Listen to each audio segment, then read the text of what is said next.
Welcome to Late Boomers, our podcast for people who are redefining what it means to age, work, and thrive in the second half of life. I'm Cathy Worthington.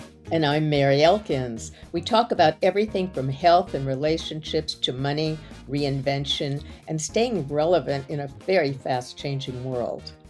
Today, we're tackling a subject that's everywhere right now, artificial intelligence.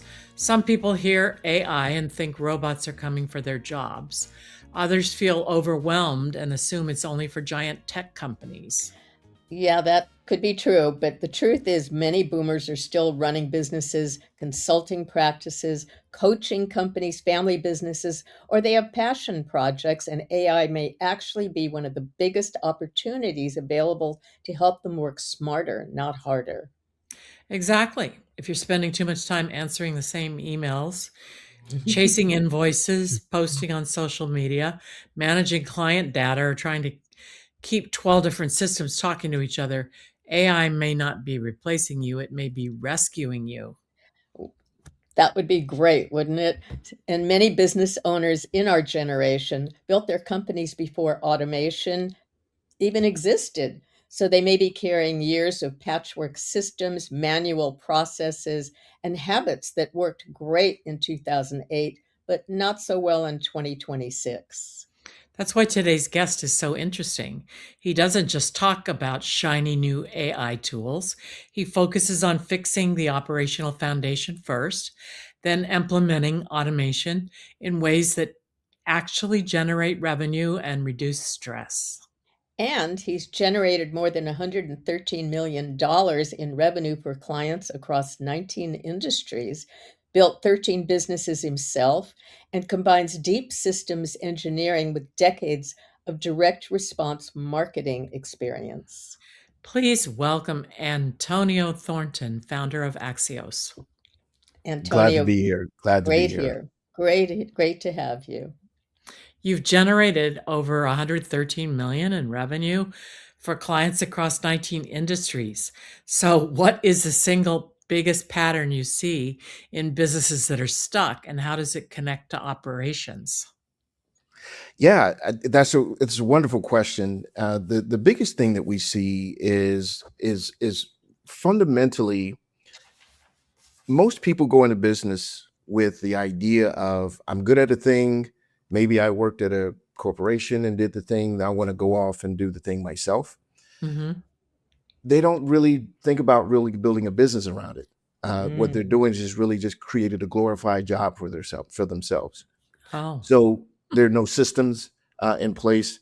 There's no operations, if you will. It's just really one person doing a bunch of things, and then they start hiring people, but everything still flows through them. So if I could say one thing, it's the infamous CEO bottleneck. It's that owner is the one who's kind of doing everything and trying to have the business or run a business like a job. Mm. mm-hmm. That's kind of Yeah. crazy, isn't it? It's an awful lot to do with one person, right? Mm-hmm. Absolutely. Yeah. Especially when you think of all the different things that you have to do in a business. You almost have to become an expert at everything. You know, you've got your widget that you've got to do, the thing that you do, then you've got the legal, then you've got the web design, then you've got sales copy, then you've got all of these things. Yeah. And that's a big part of what I find holding a lot of companies back from growth is that one operator trying to do everything. Mm-hmm. And you talk about a $15 an hour trap. Can you paint a picture what that actually looks like? And Yeah. especially like on a Monday morning for a typical small business owner, and how do, how do they cope and what changes when they finally escape it? Absolutely. So the $15 an hour trap for most CEOs is a lot of what you guys talked about at the very beginning is responding to that same email that you've gotten from multiple clients. You're responding every time. It's spending time working on a Canva document where file was, oh, let me get this image just right, et cetera. And this 5-minute task turns into 5 hours, and then that time has gone away. So it's really just looking at the low value tasks that tend to occur in business. Even if let's take invoicing, for example, changing the numbers on the invoice and trying to do all these other things. These are $15 an hour activities. But on the opposite end of the spectrum, you look at the high value activities. Those are things like closing deals. So when you think about, here's an hour that you spend on the phone with someone talking about your service, talking about your offering, this turns into a $10,000 project. That 1 hour is really fundamentally worth $10,000 for you, compared to the hour that you spent on Canva trying to get your YouTube banner to look just right. That's kind of the Oh, biggest difference. Yeah, yeah. really. That's Yeah. true. Well, many of our listeners are boomers who may still personally handle everything because that's how they built their businesses. So, what are some signs that they've become the operational bottleneck without realizing it? Yes. So there are a lot of things, and I'll even tell you a quick story about myself. I fortunately was able to survive a mini stroke, and Oh, I'll talk to you about that a little bit more about how AI fits into that. But what happens with most entrepreneurs and owners is that you find yourself not able to take a vacation. You even find yourself not able to get sick Oh, without things oh, falling apart. What a horrible way to live. When you yeah. think about just the fact of getting sick. I remember joking years ago, people say, you never get sick. And I'm like, I can't afford to. And that was a real thing. It's like, because I could not afford to step away from my business long enough to be sick and to get myself well. So I would work through having colds, and I would work through all types of other things. So, Mhm. when you're really looking at, how do you identify if you're the bottleneck? Well, does your business fall apart if you step away for a week, for 2 weeks, for 3 weeks? Do things come to a grinding halt when you decide to go on vacation? Do you find yourself losing clients because you had to step away for a serious situation? Uh, Even asking yourself, do you find yourself having to juggle between, do I respond to this email or do I spend time with my kid? So these are some of the Mm. things that really like tangibly show up to let you know that you as the business owner are probably a bottleneck. mhm. Mhm. Yep. Yeah, or even to sleep at night. You forgot that one. Ah, there's the thing. What's that, right? I I'm mean sure I everyone mean, who's Yeah. doing this yeah. is Did wondering. you when you first started out, when there was no AI, or maybe you started out after, but I mean, were you losing sleep at night? Absolutely, absolutely. That was, I say that jokingly, but that's really a part of what led to some of the health challenges that I had, was because I was not getting rest. And one of the challenges, I think, particularly from our age and our era, is that we, I think, carry this kind of badge of honor Mm, with the amount of hours we worked, and the amount of true. grind that we did. I was grinding last night. I put in 14 hours, and you get this, oh, hey, you're really putting it in. And the thing is that we kind of created this grind, this hustle culture, that we Mm. kind of felt like the more we worked, the better we were doing for ourselves. But we found over time that that was causing damage in a lot of ways. And sleep was one of the things that I gave up, was because I thought, who was it? I think it was Tony Robbins, or one of those guys, is saying, I'll sleep when I'm dead, or something of that Yeah. nature. But Mm. we buy into that, and buying into that philosophy can be detrimental, even for business growth. That's the irony, is that we think we're doing it to build our businesses, but we're actually hindering our business by not giving ourselves the proper rest, the proper recovery, in order to do our best. Yeah. You Makes you you sense. you have this term that you say automating dysfunction. It sounds like you might have just described it, but it's a really good phrase. Can you tell us what it really means, and how does someone know if they're doing it? Well, automating dysfunction is what I see coming up a lot now, particularly with AI and doing what it's doing now. We have a philosophy called "fix the foundation first." because really AI does a few fundamental things. AI will automate, AI will augment, and AI will also amplify. And the great thing about that is that when it works, it works. But when it doesn't, it really doesn't. So when you think about amplifying dysfunction, you're really just breaking your business faster. That's really Oh, all you're fundamentally doing. Well, at least you Um, know it. yes, exactly, exactly, and that's one of the things that drives us really focusing on building out the proper systems before we even talk about AI. Mm. yeah. Because I did read that you have this philosophy called "Fix the Foundation First." So, Mhm. talk a little bit more about that and why people should not implement AI until that step is complete.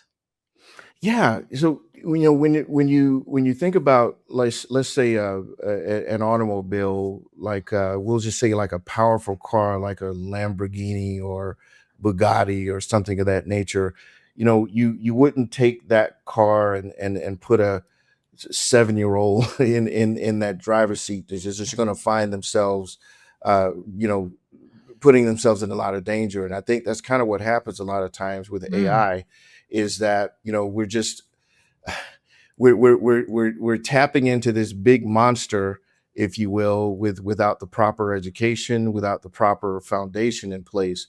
So if your invoices are going out late, if you are not following up with your clients, if you find that this person is that you're working with is not getting along with that person, there are a lot of foundational things that are keeping a business dysfunctional. And if you add AI on top of that, it just makes things go faster. So here's another example. Let's say you aren't really good with communicating your product or service, your offerings, but someone convinced you to get an AI voice agent. Well, if you were to get an AI voice agent installed and you don't even know who your ideal client profile is, if you don't know your messaging, you're going to have an AI out there telling a whole bunch of people the wrong thing about your business.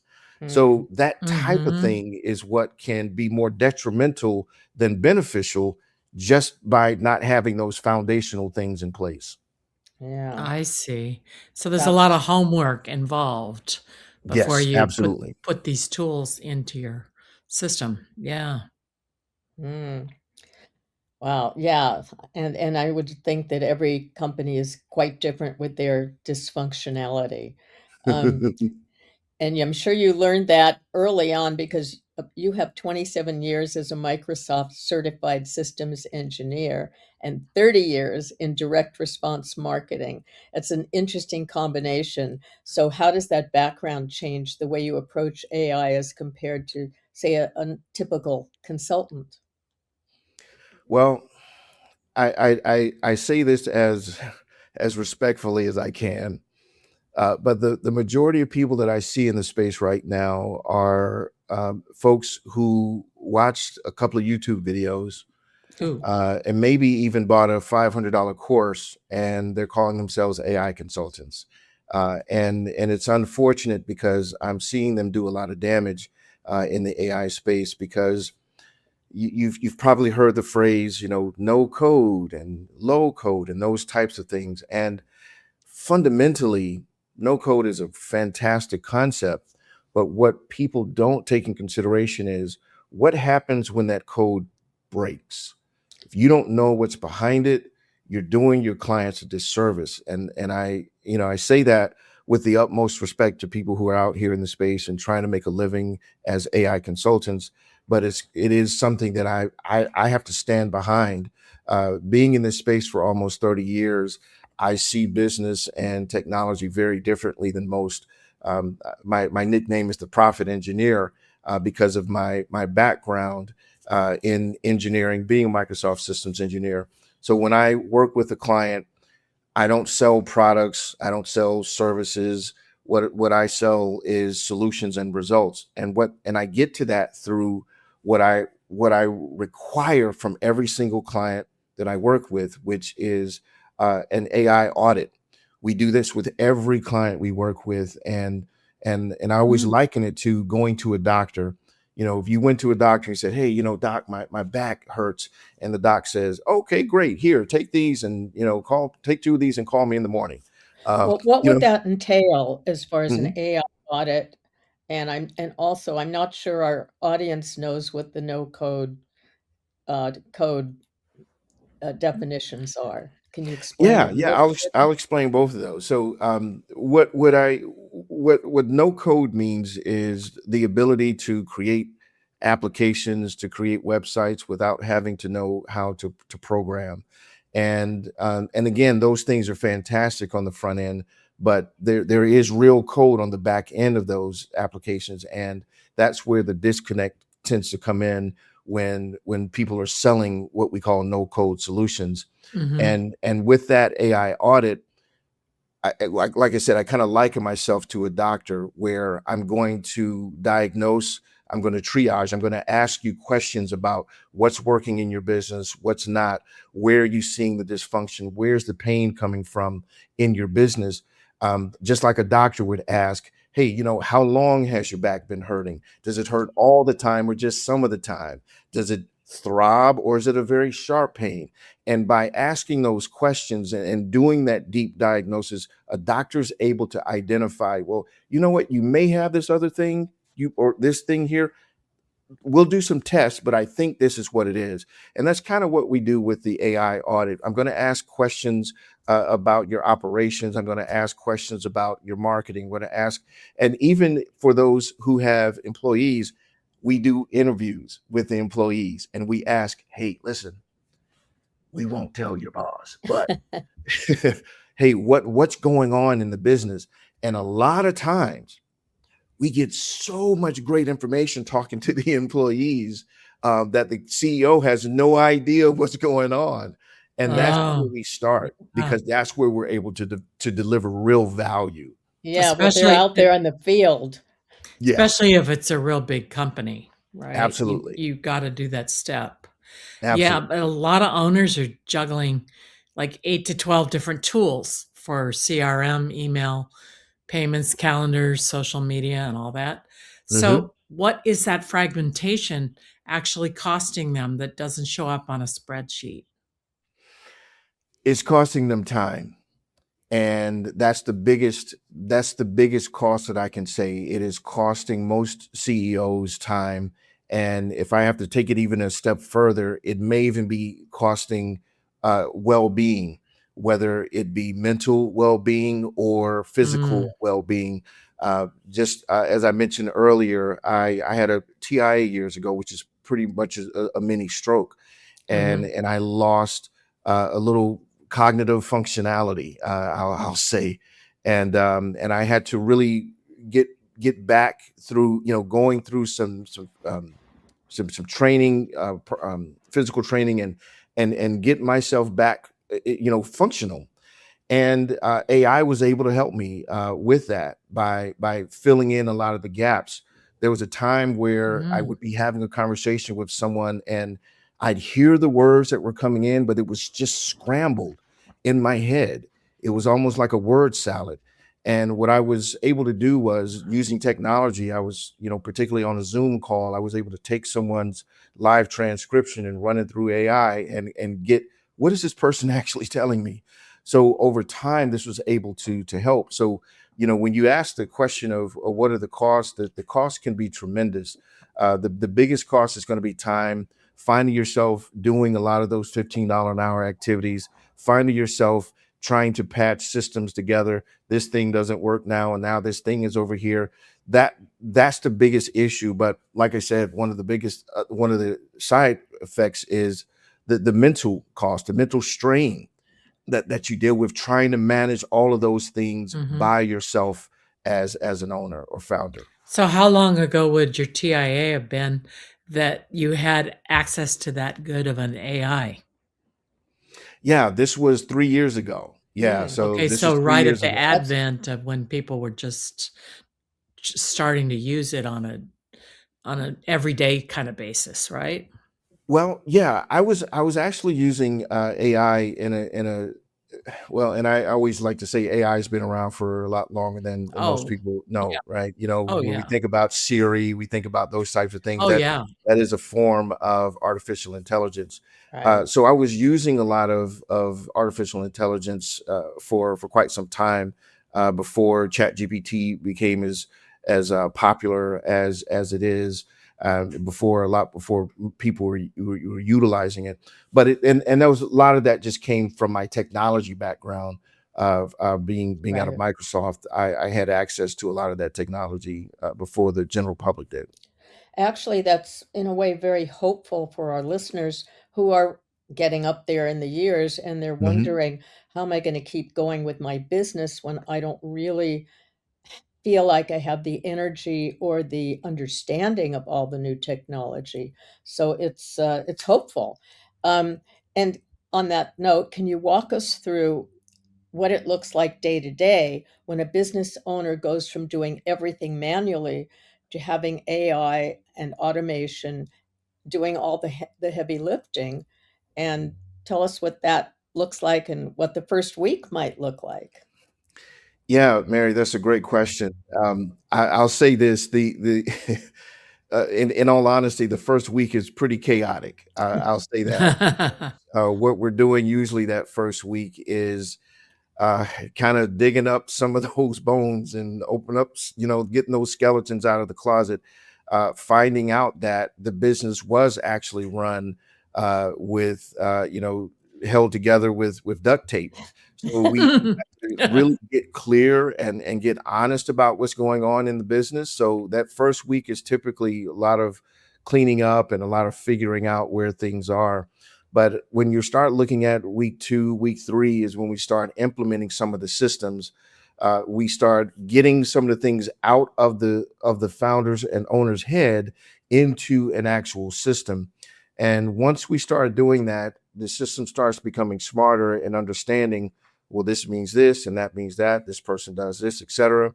And then over time, we build what's called an AI operating system, where now the company can actually sustain itself without the owner having to be involved in every single decision that's made. So, for example, you may find employees are always asking questions about different things. Well, all that stuff usually is like in this beautiful, magical database that we were given called our brain. But the downside to that is that no one has access to that brain.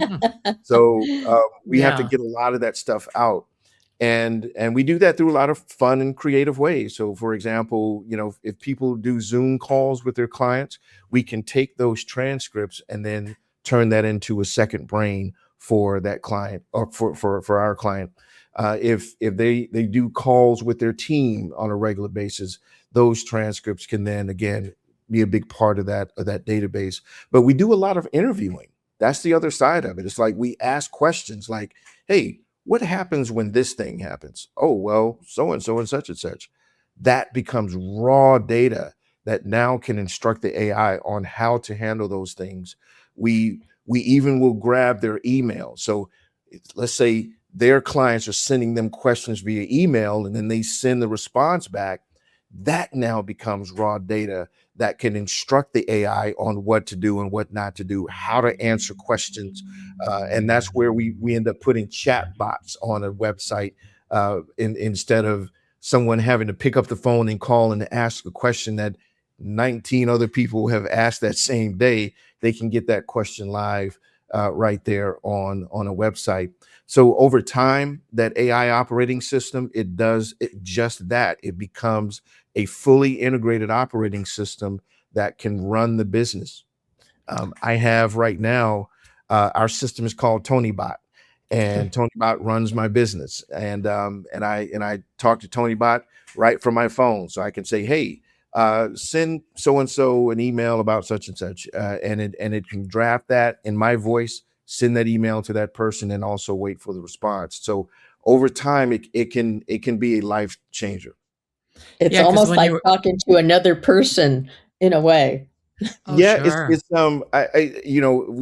we have to give Disney their props because so I can't really say the name, but I'll say the name anyway. But it's like having my own mini Jarvis, if you will.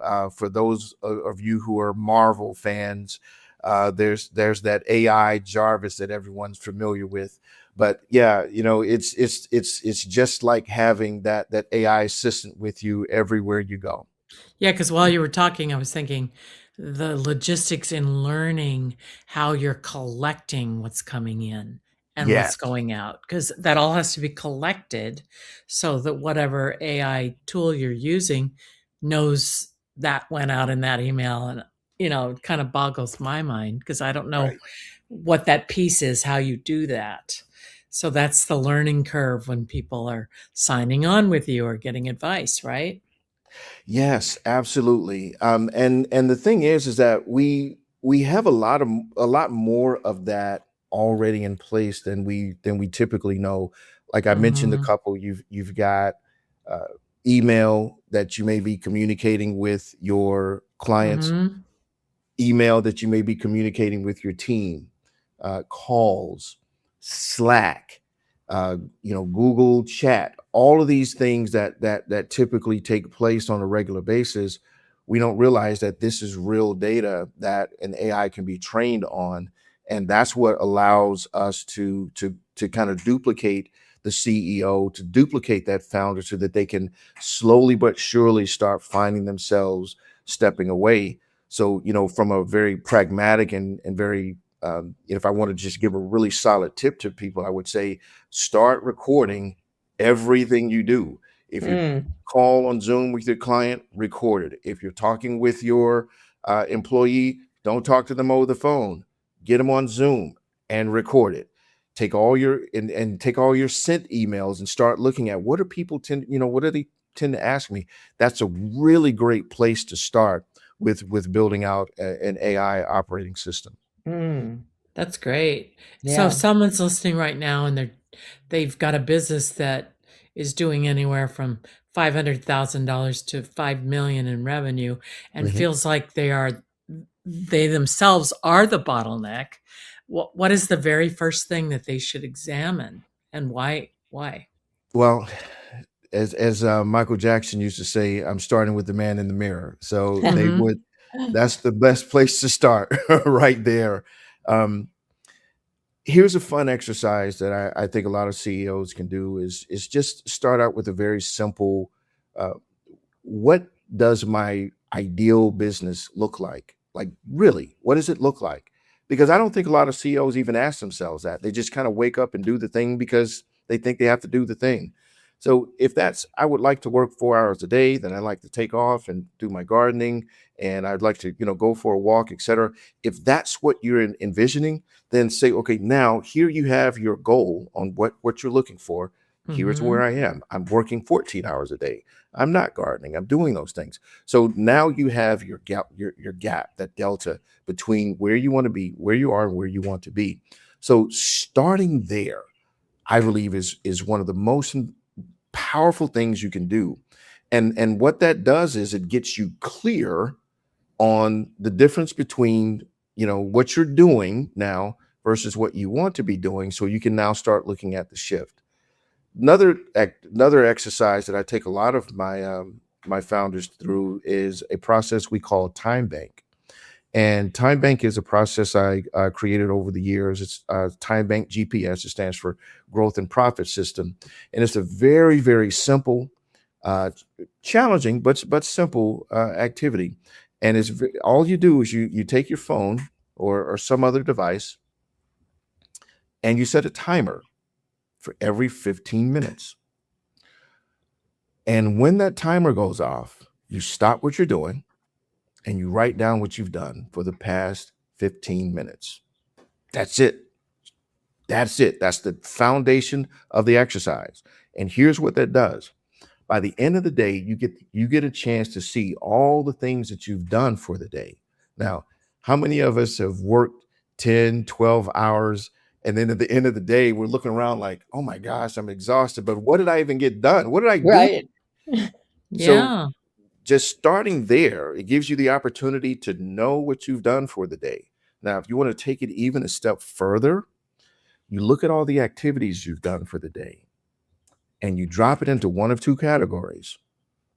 One is what we call RGAs, revenue generating activities. Or two, NRGAs, non-revenue generating activities.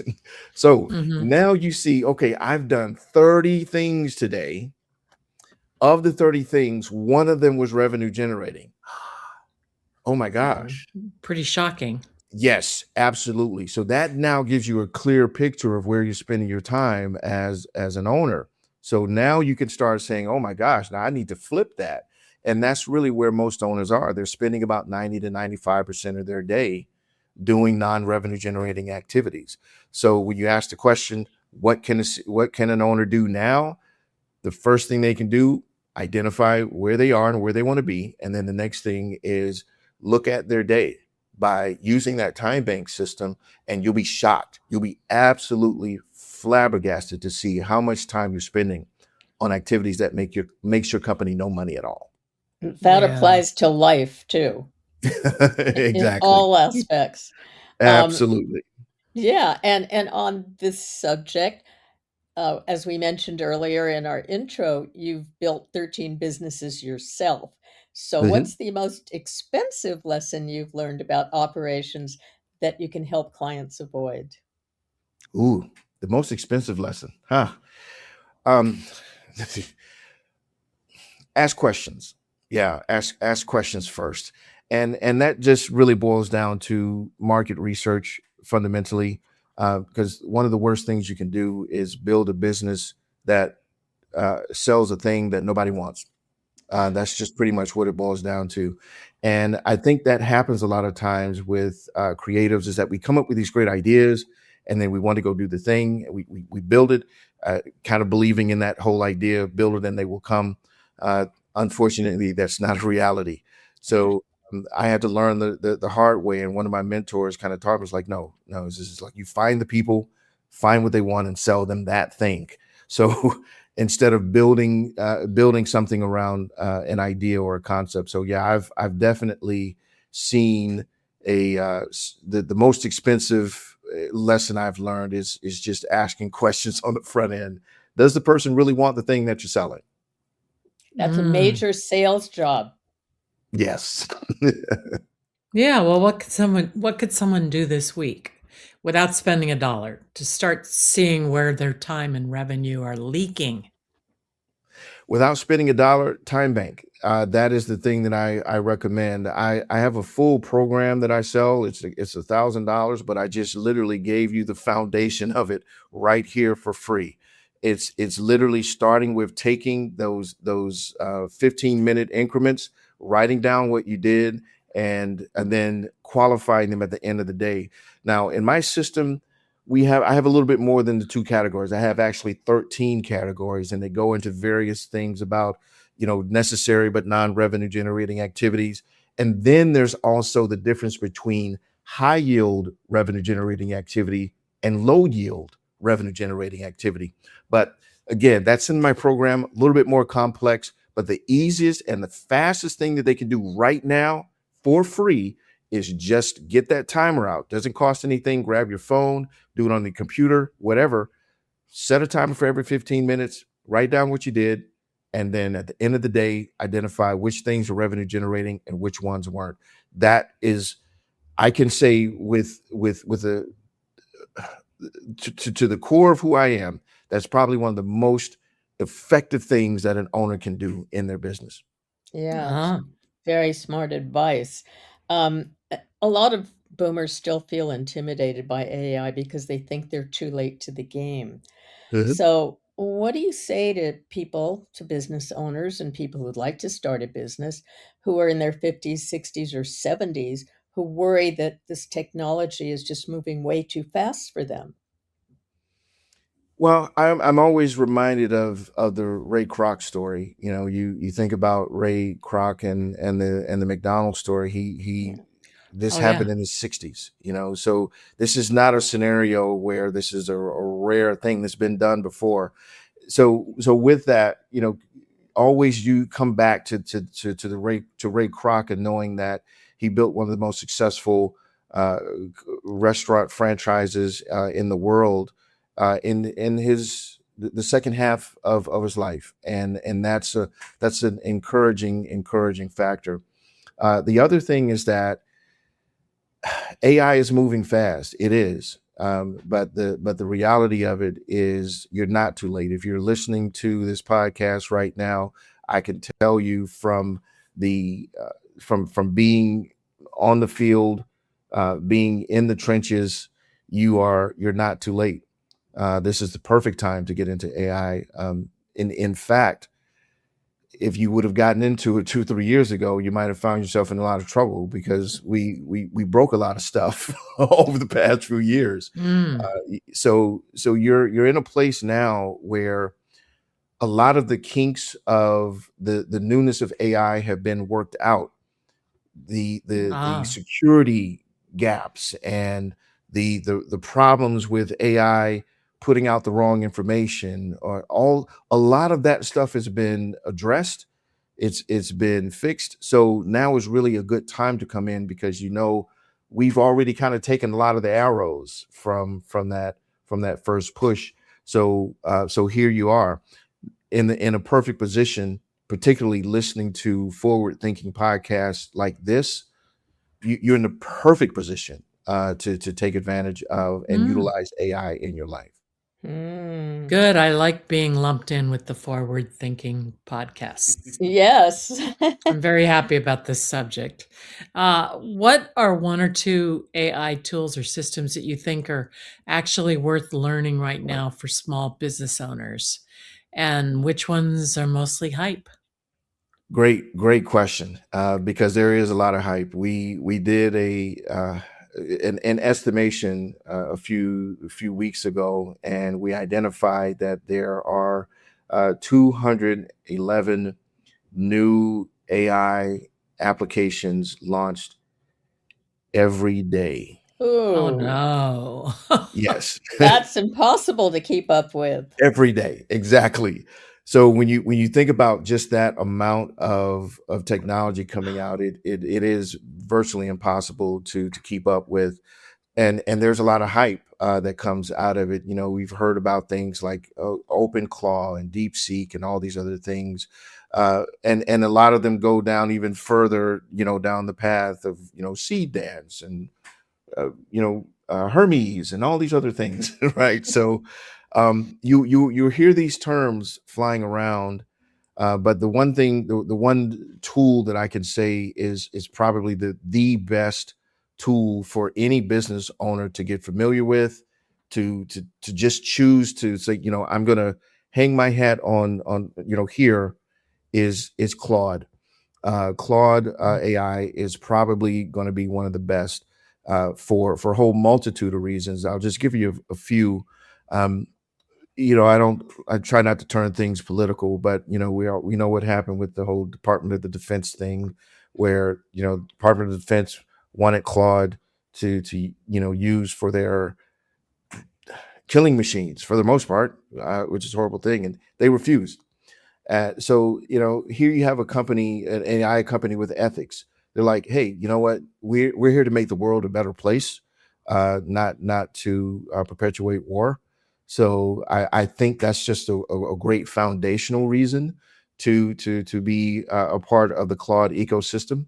But speaking of that ecosystem, they are building out their ecosystem beyond just chat, meaning you type a thing and you get some type of response.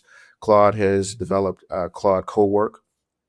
What Claude Cowork does is that it gives you more of an agentic AI experience. And what that means is that you can utilize the AI as an agent to go off and do things for you now. So, for example, if you wanted it to buy your Instacart groceries this week, it could do that for you. Pay your If you want it to do bills. off, yes, absolutely. So, you've got so many different things that it can do now. They just rolled out Claude Design to if you wanted to now design a website or design an application that you Oh. might have been thinking about for years, or maybe there's something that you have going on in your business that you like help with. Claude Cowork and Claude Design can actually help you create the infrastructure or create the technology to support your company. So, Claude, to answer your question, Cathy, I think it's a great question because it is impossible to keep up with going on with what's going on in Hmm. AI right now. It absolutely is. You know, when you think about 211 applications launching per day, it's just astonishing. I mean, we've never had this happen in the history of mankind. So, No. uh, Now, have you ever sat down and examined, like, say, 50 of those that came out all on one day to see are they all pretty similar at some point? How can well, there be 200 different things every day? well, here's the beauty of the chaos of the 211 applications. They span across every industry. They Mhm. span across every niche. So Right. when you think about the implications of that, they're very different applications. There may be a little overlap, but they're very different applications. I'll give you an example. I think it's Blink AI, for example. They are a voice to text AI that works on your PC or your Mac. And I'm not affiliated with them, but they have a nice application where you can hit a hotkey on your computer and just start talking, and then it will take what you said and put it into text into any application. So if you're in Microsoft Word, if you're on a website, you can just talk, and now all of your text goes into whatever application, and it also works on your phone. Now, that's an app, and that applies across multiple industries. Is you could apply it personally, you can apply it to your business, etc. Now, let me give you another example. Really good friend of mine and a partner, if you will. We partner on a lot of different projects, but this gentleman creates what are called mini apps. So, give perfect example. He happened to be in a group for general contractors, and he asked a very simple question: what is your biggest challenge in your general contracting business? And they all, not all of them, but the overwhelming response was doing estimates. We hate doing them. A lot of times they're wrong, so we underbid and we end up, either breaking even or losing money. Mm. What he did Mhm. in a weekend, I might add, but what he did was he did the research on creating estimates, 50 different states, all this other stuff. And he put all this magic in an application, and he came up with an estimating app for general contractors. He launched it and had 40 customers the first day, which was pretty phenomenal. So his application was yet another way that an AI application was launched into the world with real world value to a group of people. So, Cathy, when you ask, are they the same? No, they can vary vastly because of the need and the value that the individual who's buying that application can would Y- have. I think you just answered the question I have Mhm. had, which was, do you see AI as mainly a cost-saving tool, or can it create new opportunities for revenue and business models? Yes, yes, and yes. Absolutely, it can. There's so many ways, and I have to say, even almost unfortunately, it's almost unlimited. And the reason why I say unfortunately is because when you have too many too many options, it's kind of like on a cereal aisle. Like, what do I choose? What do I do? Right. So when in business, yes, AI can surely be a new revenue model. It can be used to create new income streams. It can be used to create efficiencies. But on the downside, it can also be a money pit. We've seen a lot of companies dump a lot of money into AI just for AI's sake, and they find themselves getting virtually no ROI from it. So, so to that point, I think when you go in with the right mentality, you go in also with the right support, then it can create almost unlimited revenue streams for a business. But then you Mm. have to carry all that out. It won't carry it out for you. Right, right, and that's where we come into the equation. Yeah, so we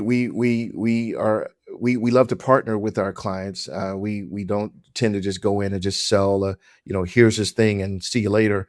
We actually partner with our clients by taking the technology that we developed. Just to give you a perfect example, for a financial planner firm, we developed an onboarding form for their company. So that it asks several questions, and then once it creates, takes all this information, it creates a PDF with the quote and all of this stuff, and it does all this stuff automatically. And this used to take for each one of the planners in this firm, it used to take them about 3 hours to do this process. Now the process is done in basically no time, because now it happens all on the client side. So here's the thing. This firm said, this is so amazing. I've shown other financial planners this thing and they want it now. So I want to white label this and sell it to other financial planners. So we're partnering with them to actually deliver that. So it's really having someone who has the expertise to be able to bring those types of things to life. Yeah, and that's pretty enterprising on the part of the company that decided to sell it too. That's pretty good. Absolutely. They figure, hey, we needed it, so other financial advisors would Mhm. need it as well. Well, where do you think small businesses that ignore AI will be 3 years from now? They won't. They'll be dead, right? Yeah, they won't. Mm. This just the They'll be only way all I can say it. out. And I have to say this, with full disclaimer, that I'm not a doom and gloom person. I tend to be pretty optimistic, pretty positive. But the reality of it is, in about the next 3 to 5 years, there will only be businesses that use AI in what they do. AI is going to be replacing almost everyone. And the thing is like, we're probably not going to have robots plumbing toilets, right? So the Right. toilet, so a plumber might say, well, robots aren't going to replace me. You're right. Robots are not going to replace you as a plumber. But what's going to happen is that other plumbers who are using AI to get clients, they're going to get so much business that it's going to run those people out of business who don't. So it's not Mhm. a scenario that AI is coming for you, is AI is coming for your job, AI is coming for your business. It's not that at all. It's because so I tell people this: you don't have to be worried about being replaced by AI. You have to worry about being replaced by people who are using it. That's really where the biggest Mhm. difference is. Mhm. Yeah, this is really Yeah. fascinating for me. But also too, what you just said a couple of seconds before you ago about it creating so many more revenue streams and business models that we probably haven't even thought of. Right. Would you say that will create more jobs? There's a possibility. There's a Mhm. possibility. I think what will end up happening is the jobs will shift. I don't think we'll necessarily create more jobs. It will shift the jobs themselves. So, for example, let's take that financial advisory firm. The way they've made money for their years. I think she said they've been in business for 28 years. 28 years. So for 28 years, they've made money in this one way. People came to them, they did financial plans, and they were paid for that. Pretty much straightforward. Mhm. Now, here's a new revenue stream that's coming in that has the even potential to supersede the amount of money that they're making with the financial advisory firm. But selling this onboarding application to other advisors, that creates a revenue stream that does not have the same cost of doing business that the financial plans would. So in an instance like that, that could create a job for a salesperson who's going out and selling that for that financial advisory firm. So there's a possibility of that. So there's that type of shift. Mhm. But to that point, it's kind of one of those things where we have to just be open minded about about what's here, what's now, what's happening. This isn't a trend. This isn't a fad. This is happening right now. So we want to be as prepared as possible. Yeah. Well, you've certainly made AI feel a little less intimidating and Good. definitely much more like a practical business decision and using it for infrastructure. And I think it's really important for our audience because boomers are not out of the game. We're still building businesses, advising companies, launching new ventures, and looking for ways to work more intelligently, right? Absolutely. Yeah. And I think we're in a really great position. And I say this specifically to the boomer generations, that we have a massive amount of intelligence, meaning we've been and experience. We've been doing Yeah. this, Mhm. whatever Yeah. the thing is, we've been doing it for years, and that's really our advantage. That's the thing. Mhm. I tell people that that's the advantage, is that you have that real life experience. ChatGPT has been trained on the internet, which is a great thing, but the Mhm. downside is that it's been trained on the internet. Yeah. Right. Right. Because there are a lot of very smart people out there, but there are a lot of very not so smart people out there. So Right. And they're all on the internet. and And they're all on the internet. ev Exactly. Exactly. everybody's on it. So, Antonio, tell our audience where people can reach you and learn more about you and your work. Yeah, absolutely. It's our website, Aixios.ai, and that's Axios, Aixios.ai. And what we'll even do is look to put together something for your group, just for your audience and for your listeners. So, and I'll tell you what, we can have that up and running by later this evening. So, if you go to Axios, AIXIOS.ai/boomers, what we'll have is a free giveaway for your audience, just Great. to kind of help them to get up to speed on AI and get running in their businesses. Oh, that's Thank you. great. Thank you so much. And And to to our our audience, thanks for joining us today on Late Boomers. yeah, see you next time. And remember, it's never too late to reinvent your business or yourself. Absolutely.